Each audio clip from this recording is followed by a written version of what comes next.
Whoa, that's a heavy one. I'm gonna say that a lot because it really is. On the 12th day of Games Mess. Hey, we finally made it to the 12th day of Christmas games, and we're gonna do it with... We're gonna show off Santa Claus here. Santa's Workshop by Keith Ferguson. Not Craig Ferguson. I miss Craigie Ferg. From Rio Grande Games. And again, just by the box, I mean, it's got the theme and everything. Santa's Workshop. It's Santa Claus, it's Christmas, it's everything you want from it. But it's a heavy, big box, and I'm tired of holding like this, so... But we're going to get into this, and hope you enjoyed all this, and let's get into the gameplay and how-to, and see if it's worth being under the Christmas tree. But it's a big gift. This is a big game. A big box and a heavy box. Let's just show that off a little bit. Nice. It tells you what it is, but it is heavy from Rio Grande Games. There we go. Let's open it up and talk about it. Some nice instructions there. A lot of detail to these, so be ready for a lot of detail. Yeti visit. Come on. That's awesome. The board is huge, so for this I'll just slide it real quick to show you all the different rooms that you're going to be playing in. The goal is to get most points within 9 rounds. The big man himself, the big man in red. Ho ho ho, Santa Claus. Santa Meeple watches over. Oh oh. Each player gets this card with 4 elf characters on it, and you get the meeples for them. You get the move on the card, and it shows you everything you need to know about resources, what you need to collect, what you need to build, and all that for the assembly.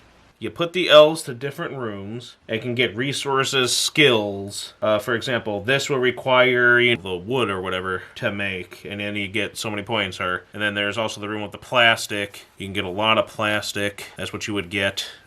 And plastic will be something we'll talk about in a second, etc. And you can go into like somewhere else and someone can get like a skill, then they'll have the most of that skill, or they'll earn that skill and be, you know, #1 in that skill and all that. To build toys, you need the resources, materials. As I said, you can use plastic, and it helps. I mean, you have 7, wow, but your points will drop because plastic is, you know, cheaper. You can go to the assembly tokens, can only be added to one of your toys, and if it's completely finished. Once that, put it on your assembly gifts section, as shown on the card. You can also get more gifts. You may have 5 at a time, and when you're in here, you can draw 3 or wipe clean and draw 2. Santa's Stable, you have cookies for the reindeer and can get different things as you see. And there's all of Santa's reindeer.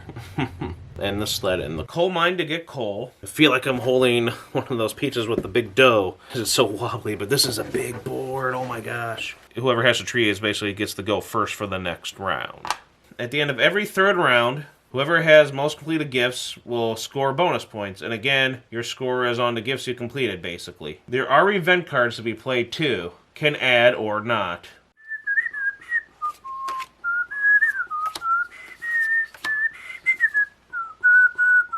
Again, you got the typical meeples. They're nice.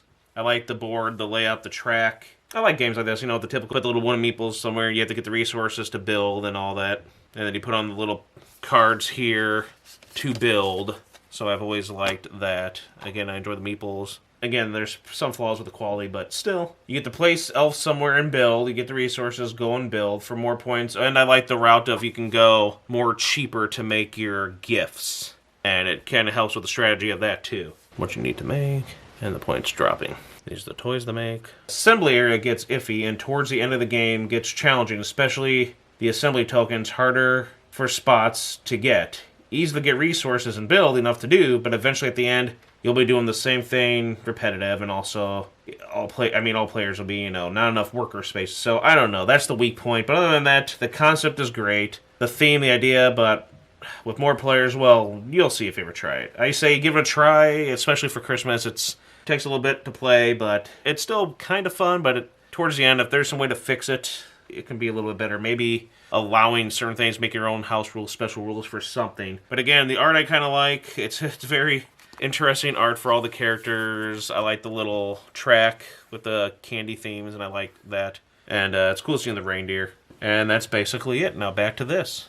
And that was that. As I said on there, how I feel about it, my final thoughts, the components, everything. Give it a try. You know, you can work on it, and it's Santa Claus and it's Santa's Workshop, so enjoy it. I shook everything. See, it's a heavy game. So I hope you enjoyed it. We still got more Christmas, so there will be keeping it Christmas and festive for another month or so. It's always Christmas, even in January. Hope you enjoyed it. More stuff on the way. Give that give that like button a gnarly thumbs up, and give us a subscribe and all that stuff for more stuff. We got a lot of retro, vintage collectibles, toys, and some fun with some games. We're gonna have some fun with these in the new year. It's gonna be fun. Hope you enjoyed these. Great games, great gifts. Enjoy the time with your friends and family. Just enjoy company, and what's best, you know, what better way than playing some games? And these are the best kind of games. The board games, tabletop games, all stuff there. Later. Ho, ho, ho. Merry Christmas, everyone. Mr. and Mrs. Claus, I hope you enjoyed our finale there. Now back to the workshop with you as we get ready for another fun Christmas next year. More games to play, more games to enjoy.